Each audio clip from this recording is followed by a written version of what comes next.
Ayan mga lods, purga muna tayo ng ating mga alaga.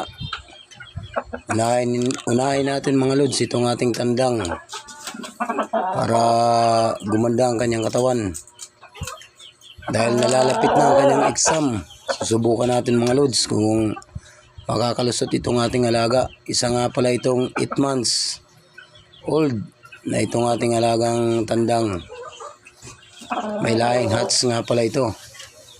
Titingnan natin kung papasa siya sa kanyang unang exam. Medyo mahirap siyang hawakan mga lods dahil may kalakihan tong alaga nating tandang. Medyo maganda ang pagka-breed nito. Breeded dito sa mga malalaking manok. Sunod natin itong ating inahin. Isang Boston nga pala itong mga lods na inahin na pinupurga natin. Ito na rin ang ginagamit natin pang palahi mga lods para magkaroon tayo ng inakay at dumami ang ating mga palahing manok.